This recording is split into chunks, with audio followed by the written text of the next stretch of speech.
성경에는 구름이 항상 하나님의 충만한 임재를 상징합니다. 그런데 특별히 성경을 보면 하나님의 임재를 상징하는 이 구름이 하나님의 백성을 덮은 그 사건이 2번 등장합니다. 과연 그 사건이 어떤 사건일까요? 하나님의 임재의 상징인 구름이 온 백성을 덮는 사건. 언제 이런 사건이 있었을까요? 첫 번째는 바로 시내산 사건입니다. 시내산에 백성들이 만든 성막 안에 하나님의 구름의 임재가 가득 있었습니다. 그리고 또 한 번은 솔로몬이 성전을 건축하고 봉헌식을 할 때 하나님의 영광의 임재의 구름이 온 백성 위에 충만하게 임재하는 사건들이 있었습니다. 그렇다면 여러분, 성막과 솔로몬 성전, 그 속에 구름이 임재했던 그 사건에 공통점이 있습니다. 어떤 공통점이 있었을까요? 어떤 공통점이 있었을까요? 성막을 지었을 때 구름이 백성을 덮고 성전을 지었을 때 구름이 온 백성을 덮는 그 사건에 공통점이 있습니다. 이거 맞추시는 분 바닷가 가서 사진 하나 제대로 찍어드리겠습니다. 힌트? 없습니다. 힌트가 뭐 있습니까? 과연 공통점은 뭘까요? 어떤 공통점이 있을까요? 영광스러움. 뭐 또 다른 의견 없으면 우리 오 권사님이 맞은 걸로 하고 사진은 하나 찍어 드릴게요. 하지만 정답은 아니고요. 정답은 이겁니다. 성막을 지을 때 필요한 물건들이 있을 거 아닙니까? 재료들이 있지 않습니까? 또 성전을 지을 때 필요한 재료들이 있지 않습니까? 그런데 중요한 것은 성막을 처음 만들었을 때와 성전을 지었을 때 그 모든 필요한 재료들을 백성들이 자원하는 심령으로 하나님께 드렸다라는 공통점이 있습니다. 그러니까 성막이 만들어진 것과 성전이 세워지는 그 모든 일들 속에 백성들이 자원하는 마음으로 그 일에 참여했다라는 이러한 공통점이 있고, 그리고 그 가운데 하나님의 충만한 임재가 임하게 되었다라는 것입니다. 여기서 우리가 알 수 있는 것은 무엇이냐면 하나님이 정말 바라고 원하는 것은 결국은 이런 거죠.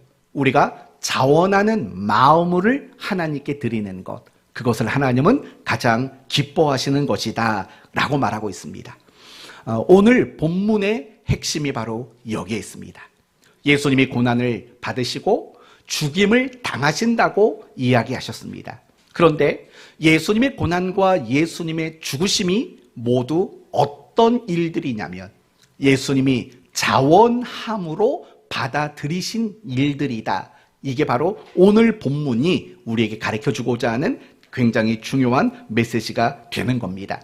그렇기 때문에 오늘 말씀을 통해서 자원하는 마음이 왜 중요한가 확인하시고 여러분 모두가 앞으로 신앙생활을 할 때 가장 중요한 것은 내가 자원하는 마음을 가지고 하는 것이다 라는 것을 깨닫고 내가 그렇게 신앙생활을 하기로 다짐하는 여러분 모두가 되셨으면 좋겠습니다.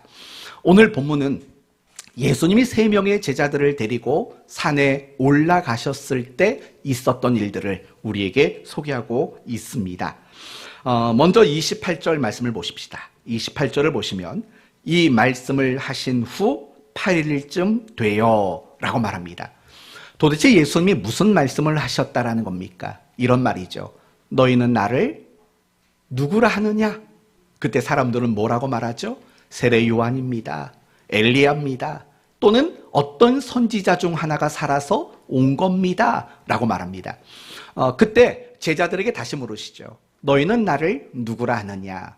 그때 그 제자들을 대표해서 베드로가 이렇게 말합니다. 당신은 하나님의 그리스도이십니다. 라고 대답을 합니다.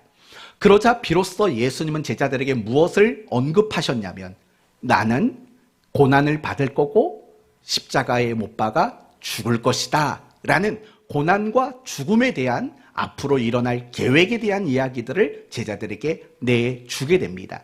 바로 그 이야기가 있었던 지 8일쯤 되었을 때 오늘 본문이 이어지고 있다는 겁니다.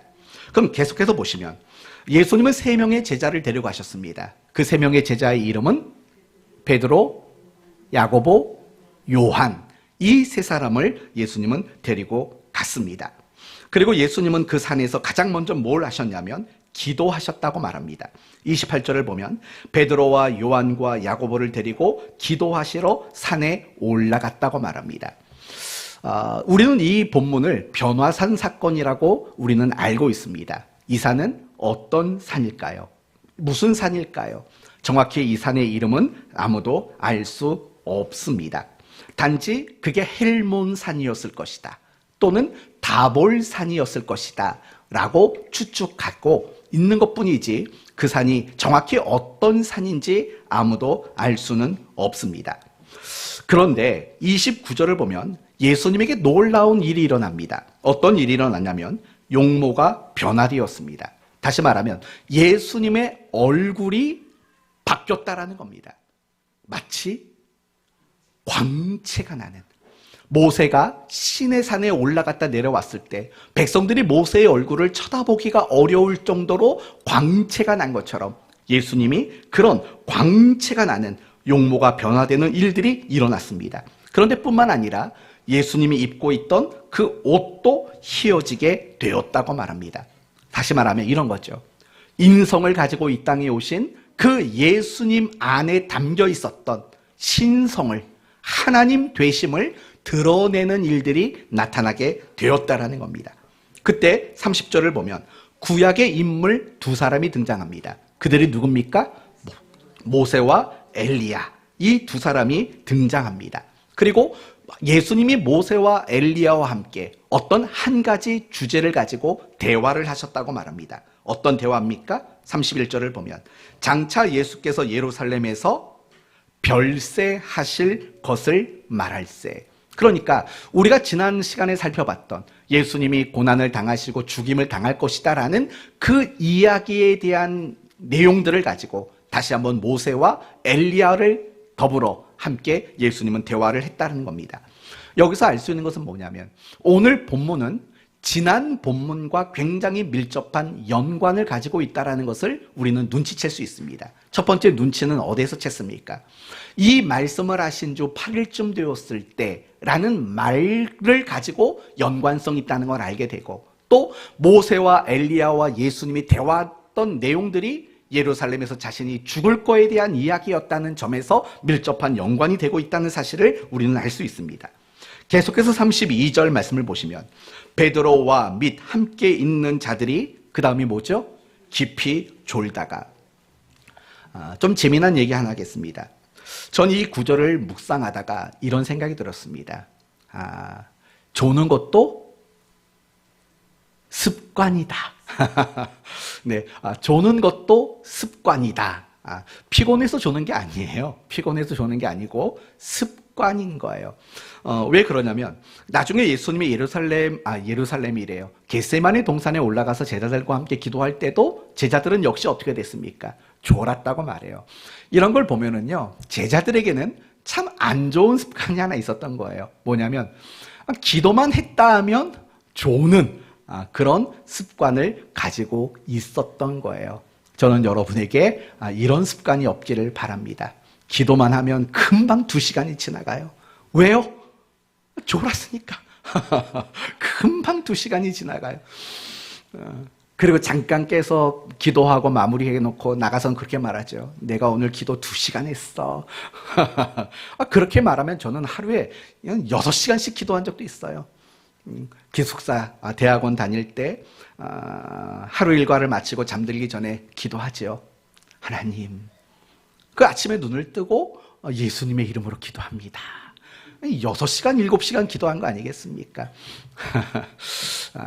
기도하는 때 졸았던 제자들, 조는 것도 습관이다.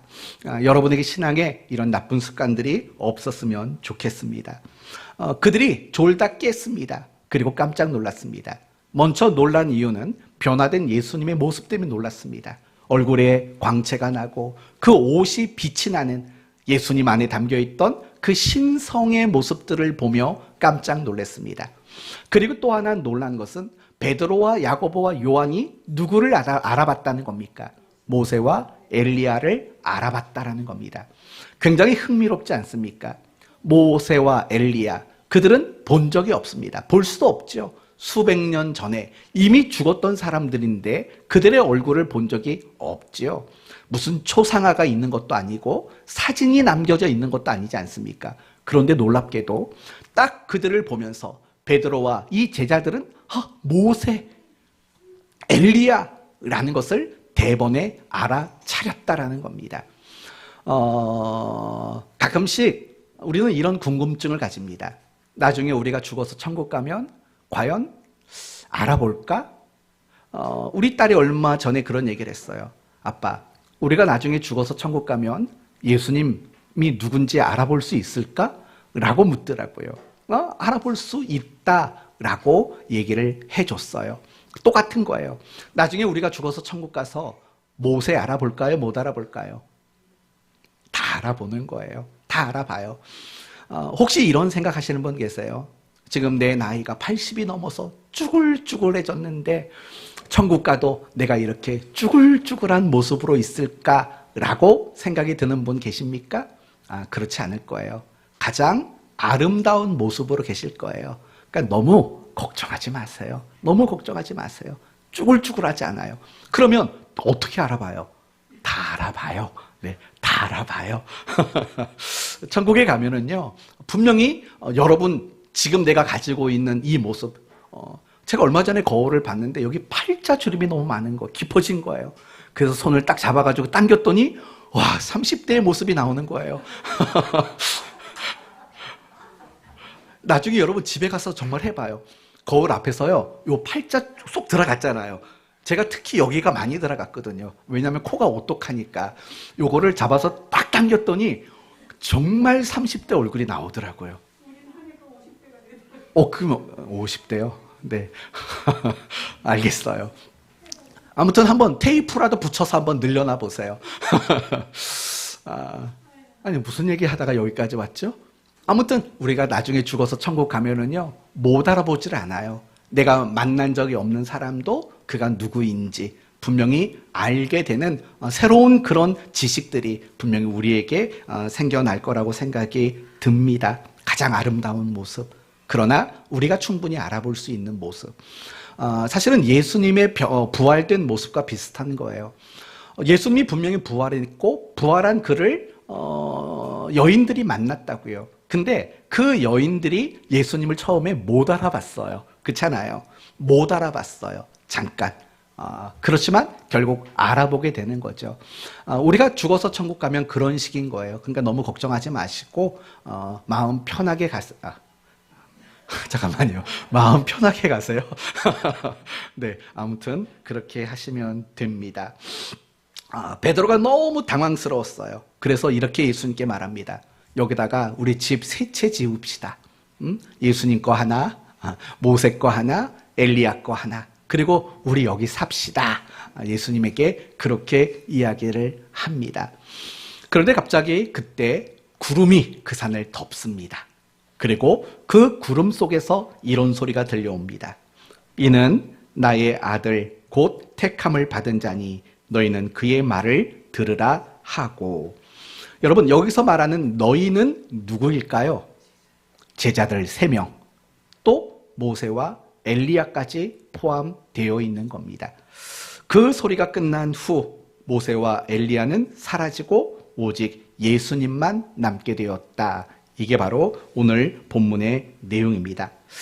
과연 오늘 본문의 내용을 가지고 우리에게 말하려고 하는 것은 뭘까? 첫 번째 메시지는 이겁니다.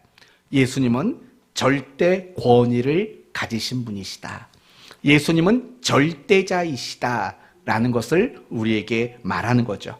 절대적인 힘과 절대적인 능력, 절대적인 주권과 절대적인 통치권, 이런 것을 가지고 계신 분이시다라는 거예요.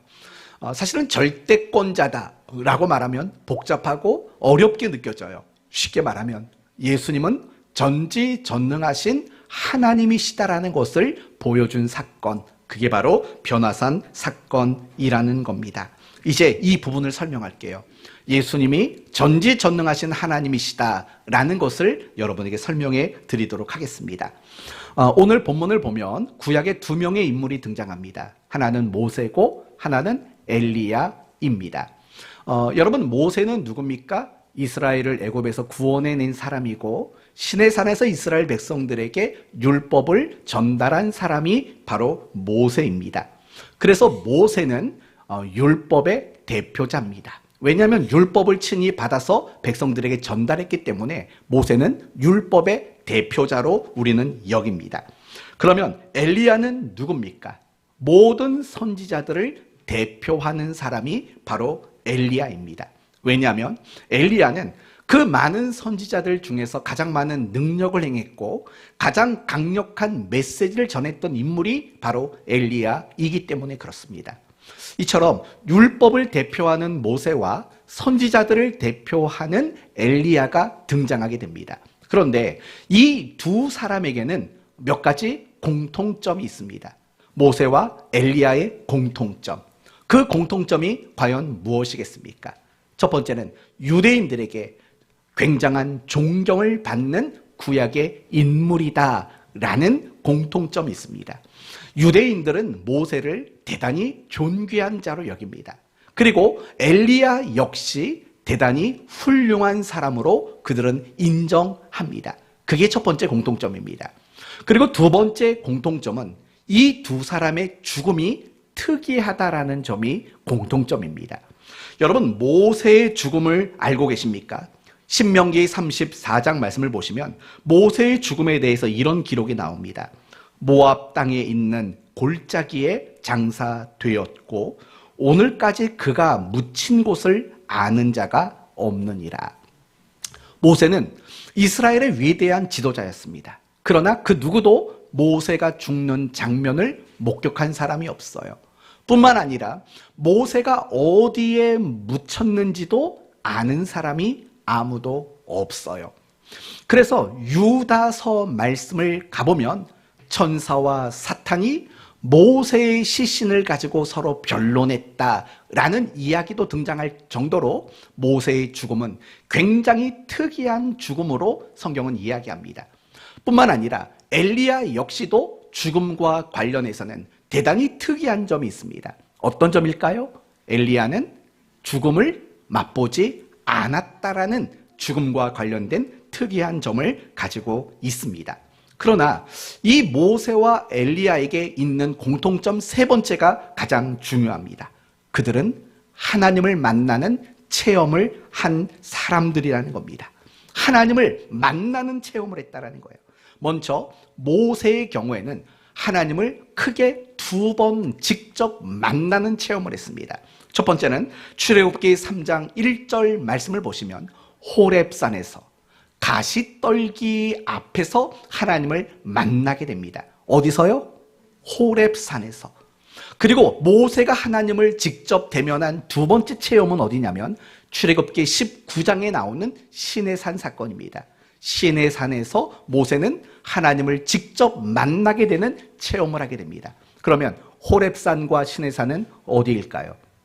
사실은 같은 산인 거예요. 대부분의 사람들은 호렙산과 시내산을 이렇게 이야기하죠.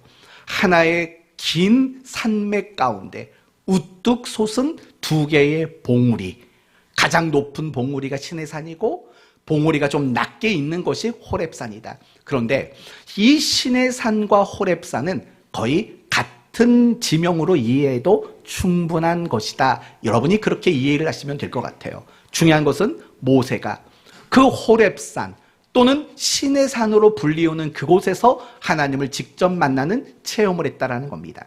또 엘리야 역시 마찬가지입니다. 열왕기상 19장 말씀을 보시면 이런 얘기가 나와요. 엘리야가 아합과 이세벨의 그 위협을 피해서 도망을 칩니다. 그리고 어디까지 다다랐냐면 호렙산에 다다르게 됩니다. 그리고 그곳에서 하나님의 충만한 임재 속에서 하나님을 만나게 되는 그런 체험을 하게 됩니다. 그렇다면 이 모세와 엘리야는 모두가 하나님을 만나는 체험을 했습니다. 그 장소가 어디입니까? 바로 호렙산, 산이라는 공통점을 가지고 있다는 겁니다. 그런 이미지를 가지고 다시 오늘 본문을 보십시오. 오늘 본문과 연관해 보십시오. 예수님과 세 명의 제자들이 간 곳이 어디입니까? 산입니다. 그리고 그곳에서, 그 산에서 예수님은 누구를 만나셨습니까? 모세를 만났고 엘리야를 예수님은 만나 주셨다라는 겁니다. 그렇다면 결국 오늘 본문이 말하고자 하는 예수님은 누구냐? 한마디로 말하면 시내산에서 모세를 만났던 하나님이시고 호렙산에서 엘리야를 만났던 하나님이시라는 겁니다. 더욱이 하늘에서 어떤 음성이 들렸다고요? 이는 나의 아들 곧 택함을 받은 자니 너희는 그의 말을 들을지어다. 너희는 그의 말을 들으랍니다. 이 속에 누가 포함되어 있다고 그랬죠? 모세와 엘리야가 포함되어 있다고 말씀을 드렸어요. 그렇다면 예수님이 하는 모든 말씀을 모세와 엘리야는 받아서 들어야 돼요. 그럼 여기서 알 수 있는 것은 뭡니까? 예수님은 적어도 누구보다 크신 분입니까? 모세보다 크신 분이시고 엘리야보다 크신 분이시죠. 그분은 절대자이신 하나님이시라는 겁니다. 누구도 상대할 수 없고 누구도 이길 수 없는, 누구와도 비교될 수 없는 분, 전지전능하신 하나님, 바로 그분이 예수님이시다라는 것을 오늘 이 변화산 사건은 우리에게 말해주고 있는 겁니다. 사랑하는 성도 여러분, 여러분이 믿는 주님은 절대자이십니다. 여러분이 믿는 그 주님은 전지전능하신 하나님이십니다. 아무도 상대할 자가 없고 아무도 그분을 이길 자가 없는 절대자이신 하나님이십니다. 그분이 여러분의 구주시고 그분이 여러분의 삶의 주인 되십니다. 그래서 여러분의 인생에는 어떤 순간에서든 항상 안심일 수밖에 없는 분이십니다. 주님은 여러분의 안심이십니다. 주님은 여러분에게 평안이 되시고 주님은 여러분이 어떤 순간에 있어도 영원토록 안심이 되시는 분, 바로 그분이 예수 그리스도이신 겁니다. 그래서 로마서 8장 33절 이하에 나오는 이야기가 뭡니까? 천사라도 권세자라도 능히 그리스도 예수 안에 있는 너희를 향하신 하나님의 사랑을 끊을 수 없다.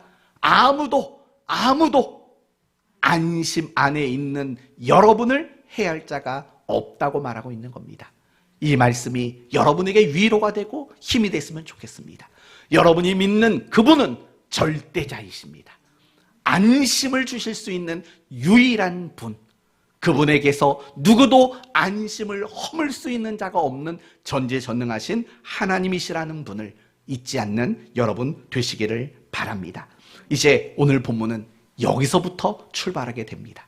결국 오늘 본문에 변화된 모습을 나타내시고 모세와 엘리야와 이야기를 하셨던 그 예수님은 절대자이신 하나님이시다. 그러면 오늘 이 이야기를 통해서 예수님은 제자들에게 무엇을 가르치기를 원하셨을까요?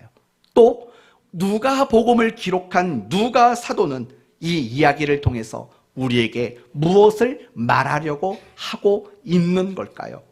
바로 이런 겁니다. 우리가 지난 시간에 봤던 누가복음 9장 22절을 보시면 한번 보시겠습니까? 이르시되 인자가 많은 고난을 받고 장로들과 대제사장들과 서기관들에게 버림받아 죽임을 당하고 라고 말을 해요.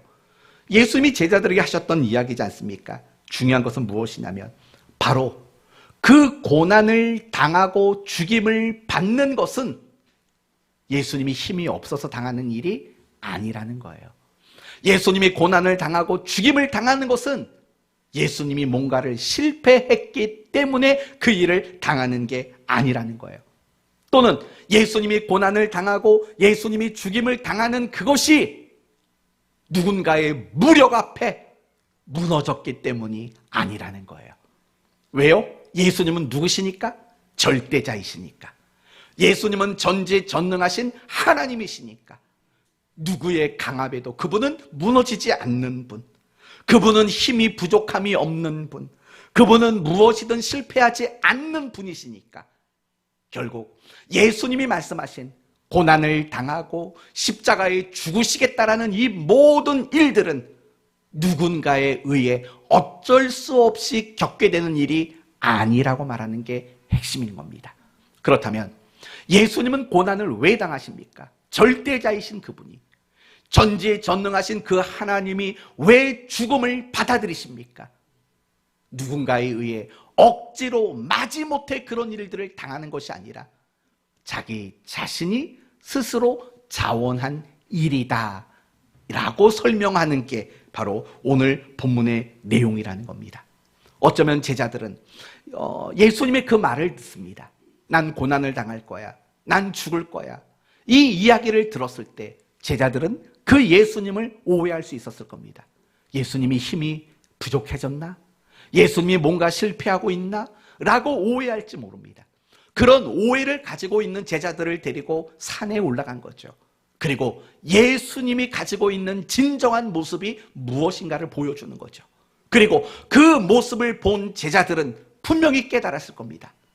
예수님이 힘이 없어서가 아니고, 예수님이 누군가의 강압에 무너져서가 아닌, 예수님이 스스로가 그 고난과 그 죽음을 선택하셨다라는 사실을 비로소 확인할 수 있는 사건이 이 변화산 사건이라는 겁니다.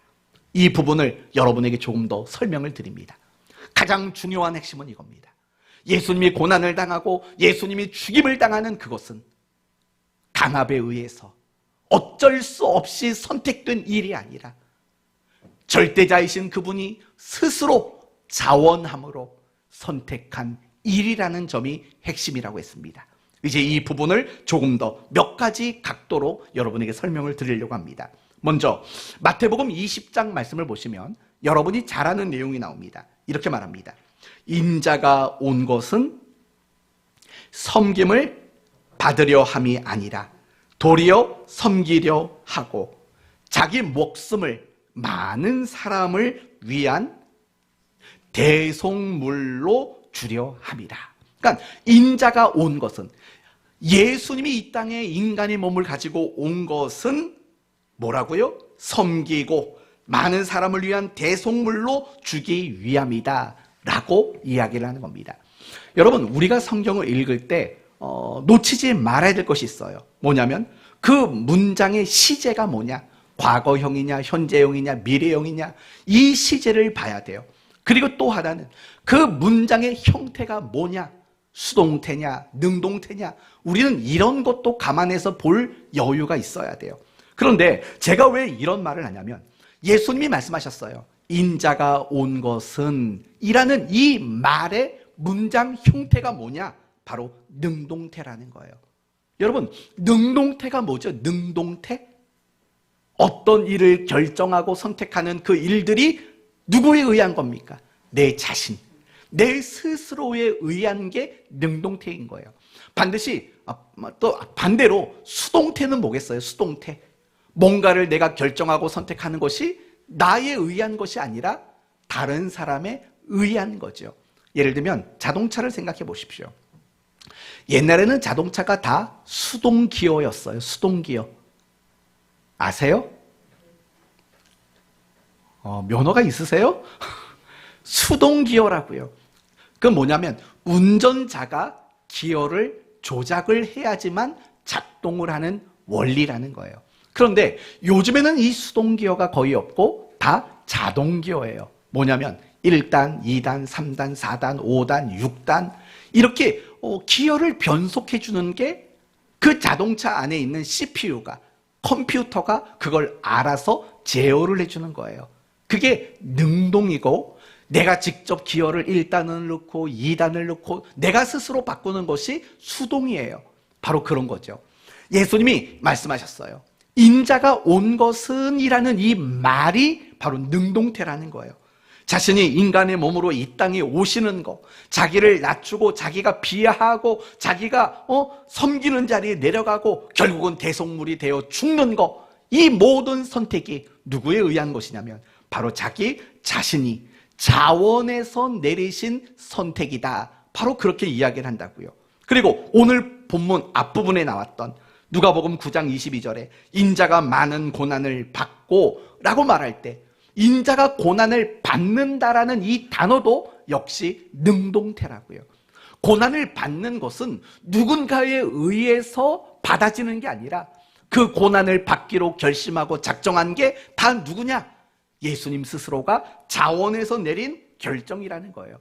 한 가지만 더 말씀을 드리면, 예수님이 체포당하시고 누구에게 재판을 받으셨습니까? 빌라도에게 재판을 받으셨어요. 그때 빌라도가 예수님에게 했던 질문이 뭐냐면 이런 질문을 해요. 내가 유대인의 왕이냐? 라는 질문이에요. 여러분, 이 질문은요, 판결을 내리는 데 있어서 제일 중요한 질문이에요. 만약에 예수님이 맞다, 내가 유대인의 왕이다 라고 대답하면 예수님은 죽어야 돼요.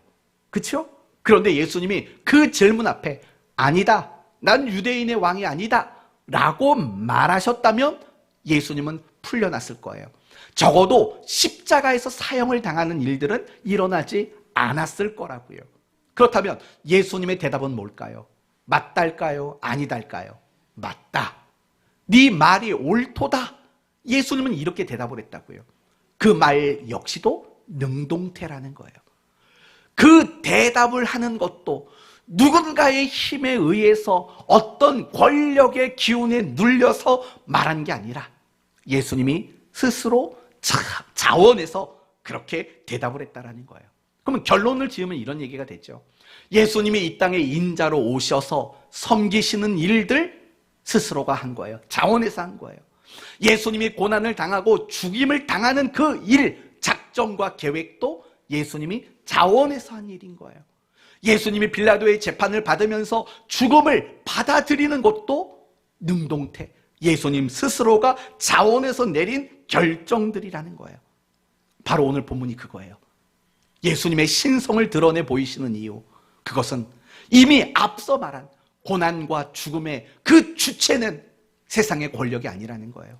예수님이 고난을 당하고 예수님이 죽임을 당하는 그것은 예수님 스스로가 하신 자원에서 내리신 결정이고 결단이라는 거예요. 예수님이 만약에 힘이 없고 예수님이 어떤 권세도 없는 분이시라면 모든 사람이 예수님의 고난과 죽음은 세상 권력 앞에 어쩔 수 없는 마지못한 죽음이었다라고 오인할 수도 있어요. 그러나 예수님은 분명히 보이셨어요. 자신이 하나님이라는 걸, 자신이 절대자라는 것을 분명히 보여줬다고요. 그리고 자신이 고난당하고 자신이 죽게 된 이 모든 일들이 세상 누군가에 의해서 억지로 마지못해 되어진 일들이 아니라는 걸 분명히 보여주셨다고요. 그게 바로 이 변화산 사건이 우리에게 주는 가장 중요한 메시지가 된다라는 거예요. 사랑하는 성도 여러분, 예수님의 이 자원하는 모습을 가지고 이제는 우리의 신앙을 점검해 볼 필요가 분명히 있다라는 거죠. 하나님이 우리에게 정말 바라시는 것은 자원하는 마음으로 어떤 일이든 하기를 원하고 있는 거예요. 예배도, 말씀을 묵상하는 것도, 기도하는 것도, 내가 어떤 사역하는 것도, 내가 어떤 섬김의 일을 하는 것도, 신앙의 무슨 일이든 다 자원함으로 하기를 원하고 있는 거예요. 그리고 더 중요한 것은 무엇이냐? 내가 신앙생활 속에 자원함으로 그 일을 하고 있는 것이 얼마나 있느냐? 그게 결국은 여러분의 신앙의 실력이고 그것이 여러분의 신앙의 수준일 수밖에 없다는 것을 우리에게 보여주고 있는 거죠. 여러분은 신앙의 다양한 것들을 가고 있어요. 과연 그 다양한 일들이 스스로 기쁘고 즐겁게 자원함으로 나는 지금 그 일을 하고 있는가? 라는 이 부분을 반드시 점검해야만 한다라는 거예요. 하나님이 우리에게 바라시는 게 그거예요. 자원하는 마음. 오늘 이 예배 어떻게 나오셨습니까? 진짜로요? 깜짝 놀랐네요. 오늘 벌써 또 주일이네. 무슨 시간이 이렇게 빨리 가? 혹시 이런 마음은 아니셨나요? 목사님보다 내가 먼저 가야지.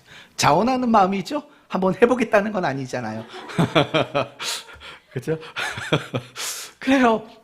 진짜 그게 신앙의 가장 아름다움인 거예요. 신앙의 아름다움. 자원하는 거죠. 내가 오늘 또 교회 가서 또 설거지네, 오늘. 이게 맨날 목장 설거지가 이렇게 자주 돌아와. 혹시 그건 오늘 누구죠? 안 보이네요. 누구라고요? 그래요. 이따 얼굴 좀 살펴보겠어요. 우리 에스더 목장 여러분, 설거지를 자원해서 하는 건지. 꼭 우리가 설거지하면 기름기는 왜 이렇게 많아? 여러분, 우리 교회가 격주로 인원수가 달라진다는 거 아시죠? 격주로 인원수가 달라져요. 어떤 주는 출근하시는 분들이 계셔서 그땐 또 못 나오고, 왜 하필이면 다 모이는 날 우리가 설거지야, 이런 거 아니신 거죠? 네, 맞아요. 가끔씩 제가 이런 소리가 들려와요. 목사님, 특성이 왜 이렇게 자주 돌아와요? 큐티가 왜 이렇게 자주 돌아와요? 대표 기도가 왜 이렇게 자주 돌아와요? 하시는 분들이 있다고요. 물론 부담스러우니까 그럴 수도 있죠. 근데 정말 여러분에게 바라는 건 그거예요. 기쁘게 하셨으면 좋겠어요. 기쁘게. 어차피 안 할 거 아니잖아요. 그렇죠? 기쁘게 하셨으면 좋겠고 정말 즐겁게 하셨으면 좋겠어요. 자원하는 마음이었으면 좋겠어요. 아직 대표 기도에 동참하지 않는 분도 자리에 계시죠? 아직 오후에 큐티를 나누는 일에 동참하지 않는 분들도 계시죠? 은혜가 임하기를 바랍니다. 그래서 자원해서 목사님 5월달은 주보가 다 나왔으니까 6월달부터 제가 대표 기도 한번 참여해 보겠습니다. 큐티 발표 한번 해보겠습니다. 좀 이런 자원하는 마음들이 여러분에게 좀 많이 생겼으면 좋겠어요. 하나님의 일을 할 때, 교회 일을 할 때 정말 중요한 것은 자원하는 마음이에요. 억지로, 마지못해, 어쩔 수 없이. 그게 아니라 항상 여러분 스스로가 자원하는 마음, 그 마음을 가지고 여러분이 신앙생활을 했으면 좋겠어요. 물론 오해하지는 마세요. 마지못해서 하는 거, 그게 무조건 틀렸다는 게 아니에요. 억지로 하기 싫은데 하는 거, 그게 잘못됐다라는 게 아니에요. 그것도 훌륭하다고 저는 생각이 들어요. 하기 싫은데 억지로, 마지못해 내가 뭔가를 하고 있다고 해도 여러분은 훌륭해요. 왜 훌륭한 줄 아세요? 하나님이 우리의 주인이시기 때문에 그래요. 여러분, 어떤 종이 주인이 시키는 모든 명령이 기쁘고 즐거울까요? 싫을 거라고요. 절대 싫을 거라고요. 자꾸 저희 딸 얘기해서 죄송한데 아빠가 초등학교 다닐 때 화장실은 어땠어? 라고 물어보더라고요. 그래서 얘기했죠. 큰 구멍 파놓고 거기에 차곡차곡 모아 그리고 나중에 그 모아놓은 똥을 퍼가 이런 얘기를 해준 적이 있다고요. 여러분, 그거 퍼가는 거 누가 기쁘고 누가 즐겁겠냐고요. 근데 하잖아요. 주인이 시키면 하는 거죠. 그래서 여러분이 신앙생활을 할 때 내가 어떤 일이든 정말 억지로 마지못해서라도 하는 건 어떤 의미냐면 이런 의미인 거예요. 하나님이 내게 주인이시니까, 하나님이 내게 왕이시니까 내가 억지로라도 그걸 따라간다는 건 하나님의 주인 되심과 그분의 왕 되심을 여러분은 부정하지 않는 거예요. 그걸 인정하는 거예요. 그러니까 억지로라도 하는 거죠. 그걸 거절한다면, 그 사실을 부인한다면 우리는 내가 하기 싫으면 안 한다고요. 그러나 하나님의 주권과 왕 되심을 인정하는 여러분은 싫어도 투덜투덜 거려도 내가 해야 되는 그 일들을 잘 감당하게 되는 거예요. 그렇기 때문에 억지로 하는 것도 또 한편으로는 대단히 훌륭하다라고 말할 수 있는 거예요. 억지로라도 할 필요가 분명히 있어요. 왜냐하면요, 그게 하나님의 주인과 왕 되심을 인정하는 행위이기 때문이고, 또 하나 그래야 되는 이유는 그 억지로 하는 것도 굉장히 유익하기 때문에 그래요. 여러분, 운동선수가 된다는 거는요, 굉장히 고달픈 일인 거예요. 해보세요. 생각해 보세요. 그 운동, 훈련, 실력을 늘리기 위해서 훈련을 하는 거, 그거 참아내기가 쉬울까요? 어려워요. 근데 운동선수들은요, 훈련만 하는 게 아니에요. 그럼 뭘 하십니까? 몸을 만들어요. 몸을 만들어. 그 훈련을 감당할 수 있는 몸을 만든다고요. 몸을 만들려면 어떻게 해야 되죠? 식사, 음식. 정말 내가 먹고 싶은 것도 못 먹어요. 옛날에 김연아 선수가요, 은퇴하고 나서 했던 말이 뭔지 아세요? 나 피자 마음껏 먹어봤으면 좋겠대요. 웃기잖아요. 재산이 수천 있는 사람이, 수천억 원이 있는 사람이 그 피자 이제 먹고 싶대요. 왜냐면 현역 선수로 있을 때는 그런 음식들을 함부로 못 먹어요. 왜요? 몸을 유지하려고. 살도 찌면 안 되고 지방량이 늘면 안 되고, 그 몸을 유지하기 위해서 식단을 조절하고 자기의 컨디션을 만들고 얼마나 힘들겠냐고요. 힘들어요. 그래서 운동선수들은요, 늘 그런 말을 해요. 내가 한두 번 때려치고 싶을 때가 아니라고. 그런 말 하잖아요. 그렇잖아요. 그만큼 하기 싫고 힘든 거예요. 그러나 그 훈련이 여러분 어떤 결과를 만드냐면 더 나은 성적을 이루도록 만드는 유익이 있는 거예요. 우리 인생도 마찬가지예요. 여러분 인생을 한번 가만히 생각해 볼래요? 내가 하고 싶은 것만 하고 있는 게 많은지, 아니면 내가 하기 싫어도 하는 게 많은지 한번 생각해 봐요. 그러면은요, 하기 싫은데도 하고 있는 게 사실은 훨씬 많아요. 누구에게 물어볼까요? 구제육 청년, 직장 다니고 싶어요? 어때요? 다니고 싶어요? 그 여사님들이 맨날 나를 괴롭게 만들고 때려치고 싶을 때 없어요?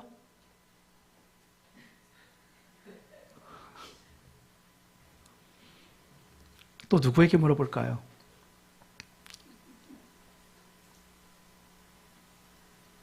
김효선 집사님, 맨날 집에서 밥 차리고 싶으세요? 망설이지도 않아요. 망설이지도 않아요. 그래요. 우리가 살아가는 인생을 보면은요, 하고 싶어서 하는 것보다는 하기 싫은데도 하는 게 많아요. 직장도 가기 싫고, 공부도 하기 싫고, 집안일도 하기 싫고, 밥하는 것도 싫고, 세금 내는 것도 싫고. 근데 그거 다 하고 살아요.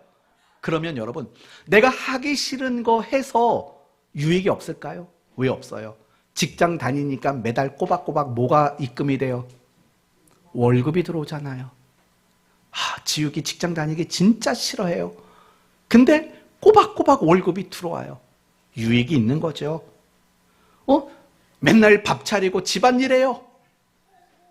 남편에게 사랑받고 집이 깨끗해지잖아요. 세금을 내요.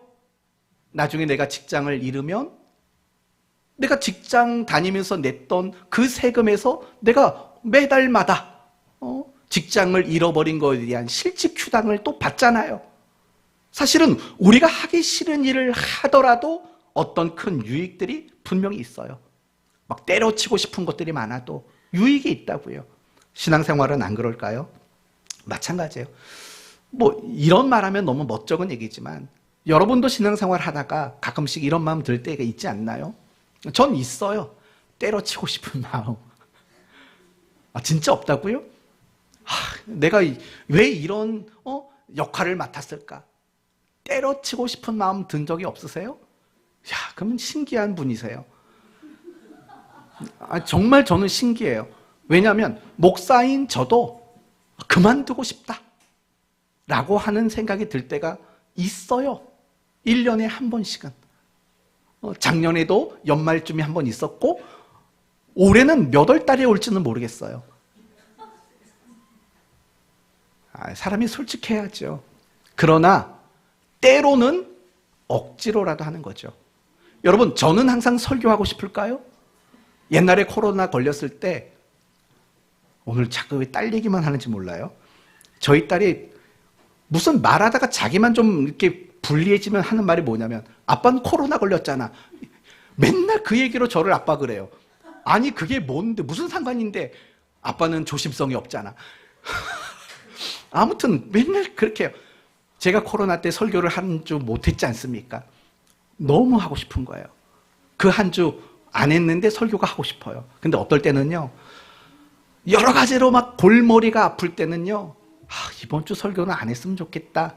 그리고 제가 하나님 앞에 너무 부끄러운 모습이었을 때는요, 더더욱 설교하는 게 괴로워요. 앞에서 때려치고 싶을 때가 왜 없겠냐고요. 근데요, 여러분, 그렇게 때려치고 싶고 안 하고 싶은데 억지로 하는 것도 사실은 우리 신앙에 굉장히 유익이 돼요. 그런 경험 없나요? 예배 정말 나가기 싫었어요. 그냥 억지로 왔어. 오늘 바다 간다니까 예배는 관심 없고 바닷가, 바다가 내다 보이는 그 아름다운 카페, 집에 오면서 산낙지 이것 때문에 오늘 온 거지요. 예배는 별로 안 오고 싶었는데. 근데 억지로 예배를 드리고 있지만 예배를 드리다 보니까 하나님이 위로를 주시고 내 마음을 만져주시고 하는 이런 것들을 경험할 때가 사실은 분명히 있는 거라고요. 기도도 별로 안 하고 싶었어요. 근데 자꾸 기도하라니까 하다 보니까 하나님이 내 안에 뜨거운 마음을 주시는 것도 경험하게 된다고요. 항상 그런 거예요. 내가 억지로 마지못해 하는 게 다 나쁜 거 아니에요. 하나님의 주인 되심과 왕 되심을 인정하는 하나의 신앙의 표현인 거고, 그리고 억지고 마지못해 한 거지만 결국 우리에게 유익을 분명히 가져다 줘요. 제가 언젠가 여러분에게 구레네 사람 시몬 이야기를 했잖아요. 예수님의 십자가를 억지로 짊어진 사람이라고요. 그런데 구레네 사람 시몬이 그 십자가를 억지로 지고 난 후 몇 년 뒤에 그와 그 가족들은 정말 딴 사람이 돼 있었어요. 교회 안에 정말 중요한 인물들이 돼 있었다고요. 그들이 정말 저는 그거 보고 깜짝 놀랄 수밖에 없었어요. 억지로 짊어지면서 그 십자가를 짊어지고 골고다까지 가면서 예수님 욕은 얼마나 했겠냐고요. 저 인간 때문에 뭐 그런 식으로 얼마나 많은 원망과 그런 마음을 가졌겠냐고요. 근데요, 몇 년 뒤에 그는 교회의 리더가 돼 있었어요. 몇 년 뒤 그의 자녀들도 교회 안에서 유명한 사람들이 됐었어요. 억지로는요, 무조건 나쁘면 안 돼요. 나쁜 거 아니에요. 억지로라도 우리는 하나님이 원하는 그 일들을 해야 돼요. 하나님은 자비롭고 긍휼이 풍성하신 분이세요. 억지로 한 그 일에도 하나님은 분명히 칭찬을 주실 줄로 믿습니다. 그러므로 성도 여러분, 그렇다고 억지로만 하라는 게 아니에요. 자원하는 마음이 예배 안에 담겼으면 좋겠고, 기도 안에 담겼으면 좋겠고, 여러분이 하시는 모든 사역 속에 자원함이 담겼으면 좋겠어요. 어떻게 하면 그럴 수 있을까요? 두 가지 말씀드릴게요. 첫째, 하나님이 내게 허락하신 은혜와 사랑을 기억하는 거예요. 둘째, 하나님을 기쁘시게 하고자 하는 마음의 소원을 품으시면 돼요. 오늘 본문에는 그 구름 속에서 이런 음성이 났다고 했어요. 이는 나의 아들 곧 택함을 받은 자니 라는 말이 나와요. 그런데 이와 동일한 본문인 마태복음 17장에는요 이런 말이 나와요. 이는 내 사랑하는 자요 내 기뻐하는 아들이로다 라는 말이 나와요. 내 기뻐하는 아들이래요. 다른 말로 말하면 이런 말이에요. 나를 늘 기쁘게 하던 아들이다 라는 뜻인 거예요. 그 말은 이런 말이죠. 예수님께서 늘 그 마음의 소원은 뭐냐? 하나님을 기쁘시게 하고자 하는 마음들이 있었다라는 거예요. 바로 그거죠. 내가 자원하는 마음이 안 생기는 이유는 뭔지 아세요? 내 기쁨이 항상 더 중요한 거예요. 내 기쁨이 중요하기 때문에 우리는 신앙생활을 하면서 내가 기뻐하지 않는 그 일은 할 수 없는 사람이 되는 거예요. 자원하는 마음이 생기질 않아요. 하지만 내가 정말 하나님을 기쁘시게 하고자 하는 그 소원을 내 마음 가득 담고 살아가면은요, 그런 우리 마음 속에는 자원하는 마음들이 생겨날 수밖에 없는 거예요. 그거는 여러분을 보면 알아요. 여러분이 어떤 일들을 기쁘고 즐겁게 자원하면서 그 일을 하는 분들은요, 내가 그 일을 통해서 하나님을 기쁘시게 하고 싶다라는 그 아름다운 소원이 그 마음속에 많이 있는 거예요. 그런데 늘 마지못해 해요. 어쩔 수 없이 해요. 하기 싫은데 해요. 그것은 그 마음속에 뭐가 없냐면 내가 하나님을 정말 기쁘시게 하고 싶다라는 그런 귀한 마음을 품어내지 못하기 때문에 우리는 자원하는 마음들이 생겨나지 않게 되는 거예요. 도리어 내가 기뻐하는 것, 여기에 내 마음을 향하고 있기 때문에 우리는 자원하는으로 어떤 일이든 하게 되는 일들을 하지 못하게 되는 거예요. 저는 여러분에게 바라요. 지금까지 하나님이 우리에게 베풀어 주신 은혜와 사랑이 크잖아요. 우리가 그 하나님을 정말 기쁘시게 해드리고 싶은 거룩한 그 열정이 우리 마음속에 있으면 지금 여러분이 억지로 마지못해 하고 있는 그 일들이 정말 자원함으로 할 수 있는 일들로 바뀌어지게 되는 거예요. 하나님을 기쁘시게 하려고 하는 마음을 가졌으면 좋겠어요. 여러분, 내가 사랑하는 사람, 내가 정말 누군가를 그래서 기쁘게 해주고 싶은 누군가가 있지 않습니까? 그러면은요, 억지로 뭔가 안 해요. 억지로 뭔가를 안 한다고요. 내 스스로가 너무 기쁘고 즐겁고 자원하는 마음으로 내가 그 일을 하게 돼 있어요. 그 사람이 기뻐하는 걸 내가 안다면, 그 사람이 기뻐하는 걸 내가 보고 싶어 한다면 그럴 수밖에 없는 거잖아요. 왜 우리는 신앙생활 속에 자꾸 억지만 가득 차 있을까요? 하나님을 기쁘시게 하려는 마음들이 내 마음속에 가득하게 채워져 있지 않기 때문에 그런 거예요. 어디에서든지 내가 하나님을 기쁘시게 하고자 하는 거룩하고 뜨거운 열정들이 우리 마음속에 있으면 억지가 자원하는 마음으로 바뀌어지게 되어 있는 거예요. 그런 여러분 되셨으면 좋겠습니다. 그리고 이제 끝으로 가장 중요한 한 가지를 여러분에게 말씀을 드리겠습니다. 우리가 자원함으로 신앙생활을 해야 되는 가장 중요한 이유가 있습니다. 그 이유는 무엇이냐면 우리가 하나님께 드릴 수 있는 유일한 단 한 가지가 여러분의 마음이기 때문에 그래요. 이 부분을 가만히 생각해 보십시오. 여러분은 나름대로 신앙생활을 열심히 합니다. 봉사도 하고 헌신도 하고 합니다. 그리고 여러분이 열심히 하는 그 신앙생활을 위해서 여러분이 쓰여지는 게 있습니다. 여러분의 육체가 쓰여지고 여러분의 재능이 쓰여지고 여러분의 물질이 쓰여지고 여러분의 시간이 쓰여집니다.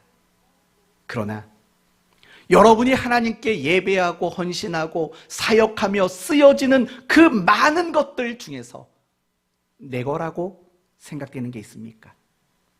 잘 생각해 보세요. 내가 신앙생활을 열심히 하는 가운데 동원되는 내 육체이든 물질이든 재능이든 시간이든 모든 그 속에 내 것이라고 여겨지는 것이 하나도 있는가 생각해 보신다면 없다가 맞아요. 이 육체도 이 육신도 쓰여지지만 내 것은 아니잖아요. 내가 물질을 써가면서 주의 일을 하지만 그 물질도 사실은 내 것이 아니잖아요. 내가 어떤 재능을 가지고 주의 일을 쓰지만 그 재능도 원래 내 것이 아니잖아요. 내가 주의 일을 위해서 시간을 내고 있다고요. 그런데 그 시간도 사실은 내 것이 아니에요. 하나님이 그 시간을 멈춰버리면 여러분에게는 더 이상 시간이 없어요. 하나님이 여러분의 육체를 허무시면 여러분의 육체는 더 이상 움직이지를 못해요. 하나님이 여러분의 그 물질을 지켜주지 않으면 여러분은 아무것도 가진 것이 없는 자가 되고 말아요. 재능을 거두어 가시면 아무것도 없어요. 내가 신앙생활을 열심히 하면서 하나님을 위해서 뭔가 한다고 말하지만 그 속에 내 것이 드려지는 것은 아무것도 없어요. 하지만 내가 하나님께 드릴 수 있는 정말 단 한 가지가 있어요. 그건 우리의 마음인 거예요. 저는 그래서 자원하는 마음이 중요하다고 생각이 들어요. 그 자원하는 그 마음 하나는 우리의 것을 하나님께 드릴 수 있는 유일한 것이기 때문에 그렇다라는 거예요. 그런데 가만히 생각해 보면 결국 우리는 지금까지 신앙생활을 열심히 하고 열심히 섬기고 사역했지만 내 것을 온전히 드린 적이 없어요. 정말 내가 하나님께 드릴 수 있는 그 자원하는 마음을 하나님께 드리지 못한 채 수십 년의 신앙생활을 해왔다라는 거죠. 우리가 하나님께 드릴 수 있는 단 한 가지는 자원하는 그 마음 하나밖에 없다는 사실을 여러분 잊지 마셔야 돼요. 그래서 하나님이 우리에게 가장 바라고 원하는 게 뭔지 아십니까? 성경은 이렇게 말하죠. 하나님이 내게 구하는 제사는 상한 심령이라, 마음이라는 거예요. 하나님이 우리에게 가장 바라는 것은 우리에게 받을 수 있는 유일한 한 가지는 마음이라는 거예요. 그래서 다윗은 이런 기도를 했죠. 시편 51편, 주의 구원의 즐거움을 내게 회복시키시고 자원하는 심령을 주사 나를 붙드소서. 자원하는 심령을 내게 주사 나를 붙드소서. 다윗은 알고 있는 거죠. 내가 하나님께 드릴 수 있는 유일한 단 한 가지는 바로 마음뿐이라는 거, 다윗은 알고 있었다라는 겁니다. 사랑하는 성도 여러분, 하나님께 드릴 것 없는 사역, 하나님께 드린 것이 없는 신앙생활을 이제 멈추시고, 이제 여러분 모두가 하나님 앞에 여러분의 자원하는 마음을 드리는, 여러분이 드릴 수 있는 유일한 마음을 하나님께 마음껏 드리는 그런 인생 살아가시기를 바랍니다. 말씀을 마치겠습니다. 예수님은 고난과 죽임을 당하십니다. 그러나 그것은 힘이 없어서 세상 권력의 강압에 짓눌려 어쩔 수 없이 받아들인 게 아니라 절대자이신 전지전능하신 하나님이 우리를 사랑하시어 스스로 선택하신 일이라는 겁니다. 예수님도 철저히 자원하는 마음으로 이 땅을 살아가신 분이십니다. 이처럼 우리 모두도 신앙생활 속에서 자원함이 있기를 바랍니다. 그 자원함은 우리가 하나님 앞에 드릴 수 있는 단 한 가지 유일한 것이기 때문에 그렇습니다. 그러므로 앞으로 여러분의 신앙생활 속에서 자원하는 마음을 드릴 줄 아는, 그래서 하나님을 기쁘시게 하는 여러분 모두 되시기를 예수 그리스도의 이름으로 축원드립니다. 아멘. 기도합시다. 하나님 감사합니다. 예수님이 산에 오르사 변화되시는 말씀을 보았습니다. 그 변화된 모습을 보여주신 이유는 그분이 당하게 될 고난과 죽임이 세상 권력 앞에 무릎 꿇었기 때문이 아니라 스스로 자원하는 마음으로 선택하신 일이라고 말씀하기 위함이었습니다. 예수님은 절대자이십니다. 전지전능하신 분이십니다. 우리는 그분 안에 살아가 항상 안심입니다. 우리도 그분처럼 자원하는 마음으로 신앙생활을 해갈 수 있도록 도우시옵소서.